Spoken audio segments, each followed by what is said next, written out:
What's up?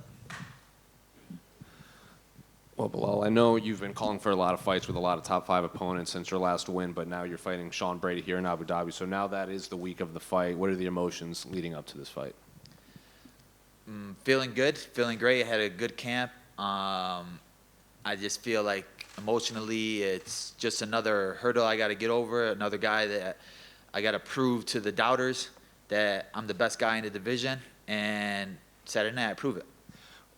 Sean is obviously an undefeated high-level welterweight prospect, and I remember I spoke with Paul Craig when he fought Jamal Hill, and he said, who at the time Jamal was undefeated, he said it's dangerous being undefeated fighter in the UFC because you haven't tasted defeat yet.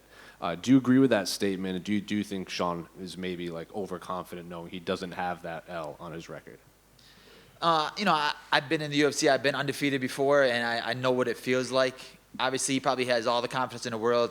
He's just coming off a big win against the top 6 guys. So the way that he tried to call it out on Twitter, acting like he could beat me and all this other stuff, that's what motivates me more. Because when people do that, when people talk trash, the last 3 guys that I fought, they were all more so very nice, very respectful, the nicest guys in the world. Damian Maia, Wonder Boy, Luque, like so nice. So it feels good to have somebody that I don't like. That, all right, you called it out, you called me out, you're saying I'm running, you're saying I'm doing this, blah, blah, blah, trying to talk all this big game. Now all that talk, you gotta show me now Saturday. And, be careful what you wish for. Do you actually not like him, or is this just you're preparing to fight him and this is the mindset you're in?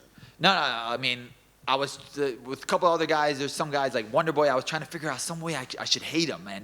There has to be something about him that I don't like, and I couldn't find anything. With Sean, it just comes naturally just because of the way he was just talking. And I hate Philly. I hate Philly cheesesteaks. I hate the Eagles. I hate everything about Philadelphia. And obviously, you fought guys like Damian Maia who like kind of exemplify grappling here in MMA. So how would you compare Sean's skill set to your past opponents? I think I've seen it all already with what he's going to bring to the table. I fought wrestlers. I fought grapplers. Him and Damian Maia both have the same wrestling coach. And obviously, there's a difference. He's younger than him. He brings a little bit more striking to the game than him. But the guys I train with, they're another level. In Chicago, I train with amazing wrestlers. This camp, I train with the best wrestlers, the best grapplers, the best stylistic guys for this fight. And every single fight I come into, I bring a different version of myself. And every camp you go through, you learn a little bit something else. It's like, for Wonder Boy, I did so much striking, I did so much wrestling, and it leveled me up in those areas. For Maya, I did so much grappling, did so much jiu-jitsu, it leveled me up in those areas.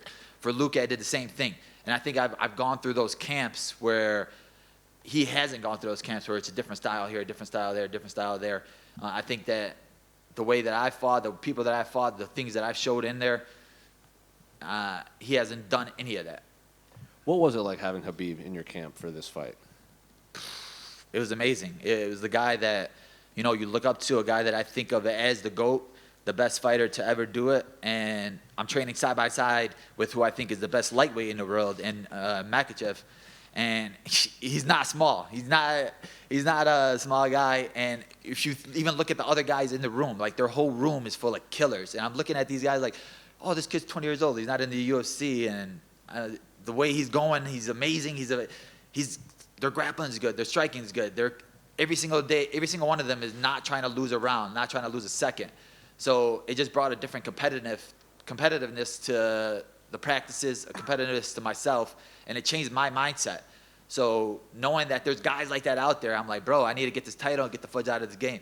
Well, to kind of add more gasoline to the fire for Sean, we asked him about you having Khabib in your corner, and his response was, Khabib's not undefeated as a cornerman, so I would like your response to that. That has nothing to do with it. That was a stupid response. That's why I hate Philadelphia, because they say stupid things. Belal? What's up, brother? Assalamu alaikum. Alaikum salam, bro.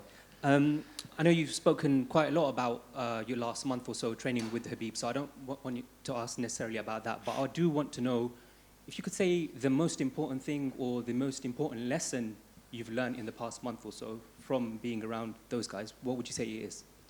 I think the best thing I've learned about being around those guys is the religious aspect of it. We're training and then we're going straight to prayer right afterward.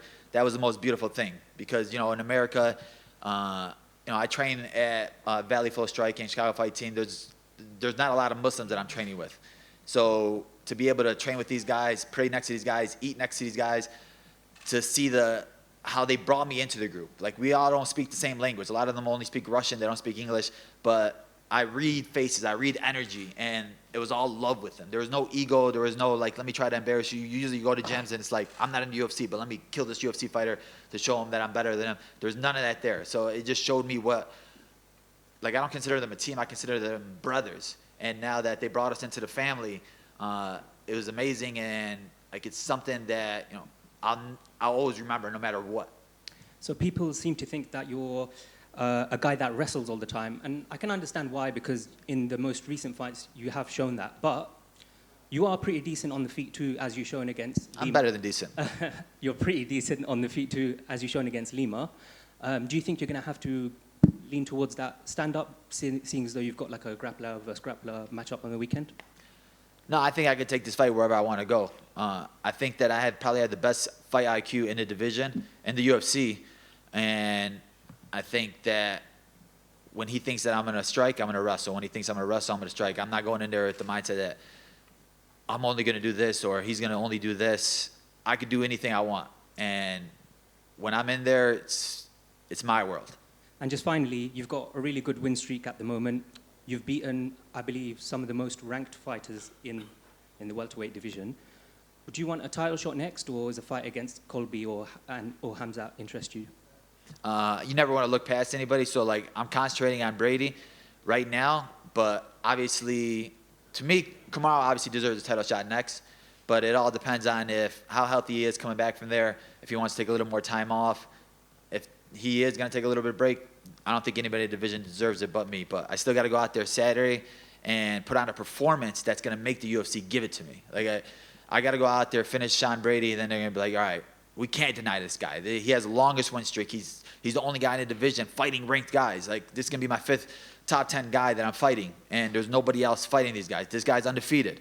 He's not coming off a loss. All these guys are fighting guys coming off losses. I just beat Luque, who was on a 7-fight win streak, and he knocked me out. So I had to go through that. So I've gone through, I paid in full. So I deserve it, I earned it, and Saturday night I'll prove it. Thank you and good luck. Belal here. Islam Makhachev was just here, and he said that Khabib is very emotional when he's in your corner. Did he corner you for any sparring so far? And what was it like? Yeah, that's why it made me want him in my corner, because, you know, when you're in the cage, you're sparring, and it's a different feel. It's not like a regular gym where everybody's on the mat sparring at the same time. No, you're in there, it's a fight. Like, he's in one corner. My coach, Lewis Taylor, who's with me, shout out to Lou, was with me, corner me on the other side. And in between rounds, they're giving you advice. And then he'll come to your corner, too, and give you some advice, like do this, this, and this. And just the knowledge, the things that he saw, the vision that he had, I was like, dude, he's good everywhere. He's good. He sees it all, even as a coach. He's just not a fighter. So I was like, bro, I got to have you in my corner. He's like, for sure, I'm going to have you there. And for me, I think that the connection that my 3 corner coaches had, him, Lewis Taylor, and Mike Valle, like, they all clicked. There was no egos or anything like that, so I think it's going to be a perfect corner. So Islam also said once you do something wrong, he goes crazy.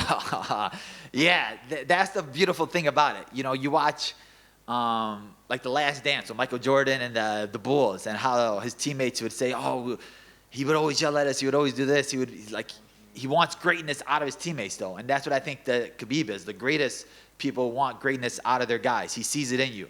He doesn't want you to, it's not about him or his ego or anything. He just wants you to achieve your goals. And everybody on that team can be a champion. And he knows that, but he just wants you to do all the right things, all the things that you need to do to get there. There's no, he doesn't really care. He's always on his phone. You know, you have those coaches that, you know, he's achieved everything. He's a champion. He has all the money in the world. He has this, this, and this. He doesn't need to be here. But for him to give us his time and knowledge, we have to show him the respect to give him our effort, our blood, our sweat, our tears. And that's what we gave him this camp. Thank you. Hi, Belal. Hi, Belal. What's up, brother? Last few fights have been 5 rounds main event, and the camp would have been different for those. This is a 3-rounder. How different was the camp, and whether from the first minute of this fight, whether you would be able to put a pace against Sean Brady? Yeah, it's a different pace. You don't want to sit there and sit back and read a little bit too much. Now it's we go, go, go, go, go. And we wanted to hit certain amounts of heart rate during sparring. We wanted to get going right away during sparring and not sit back as much. So we all figured that out. I think that we're right where we need to be. And Saturday night, can't wait. Thanks, Bilal. But what's your expectations about the crowd on Saturday? Do you feel like you're home here? I'm sorry, I didn't hear you. What's your expectations about the fans on Saturday night? Do you feel like you're home here? Yeah, I feel like it's home here, man. It's been amazing. The hospitality I've gotten in Abu Dhabi and Dubai, the people, the energy, it's like they've all been way too nice. And being from America, everybody's out for themselves. Everybody's always looking out for themselves. Everybody's trying to take something that you have. Here, everybody's trying to give you something that they have. Everybody's trying to give you their time, their energy, show you things. And it's like being here for 5 weeks, you start realizing what, like, this is what life should be. This is what people should be like. And it makes you want to move here because it just, like, just the comfort here, the knowing that, you know, I could leave my wallet at the mall and be there tomorrow and all my money will still be there. There's nothing like it. Thank you. Just wanted to get your prediction on the trilogy between Leon Edwards and Kamaru Usman. If the trilogy, I think that, I mean, we saw it in this fight. We saw what Kamaru did to him. We saw that Kamaru was on his way to victory. But it's the fight game, and anything can happen in the fight game. One zig when you should have zagged, and you go to sleep. I think that for Leon Edwards, he's going to have to mentally, you know, go through the trenches right now in camp because he broke in there. He showed it. He had his head down, wasn't looking at his coaches. And when the world sees it, it shows us something that you could be broken. So if I'm Kamaru, you're going to go in there right away, take him down right away, do the same thing you did in there. And I think that he'll do that, but you just never know how somebody comes back from a knockout because you don't know how your brain's going to react. You don't know how your body's going to react. You don't know if it's going to make you hesitate in there.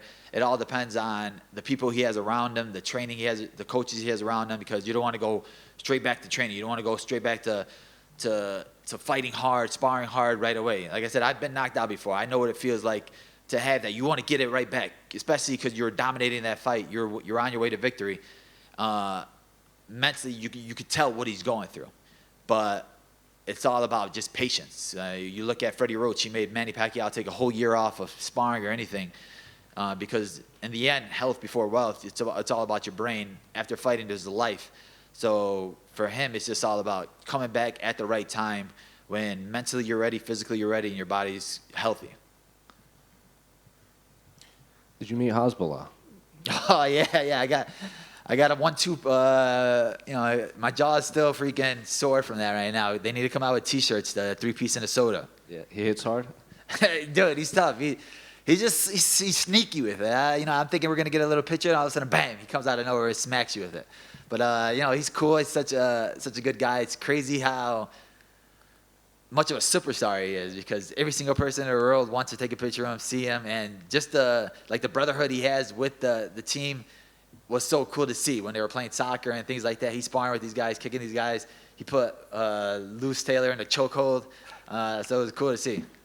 Did you tap?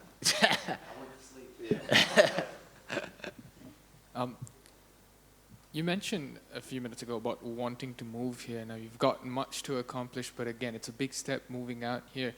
Once you've created a legacy for yourself, do you wish to sort of bring it here? Do you have any plans thinking, right, I might open an academy for myself, pass down the knowledge that I have? Is that something you'd want to start here in Abu Dhabi?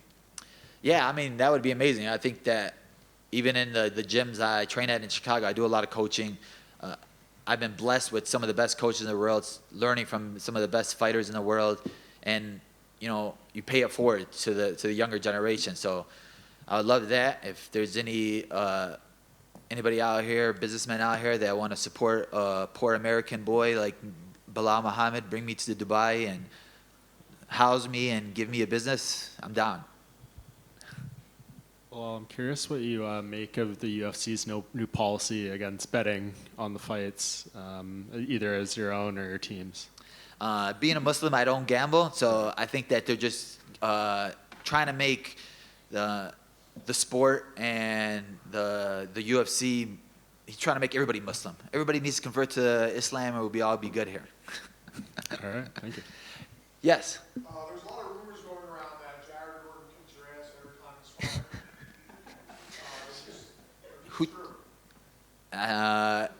No comment. I don't know where you're getting those rumors from. It's probably from the same camera guy that brought out the Draymond Green story.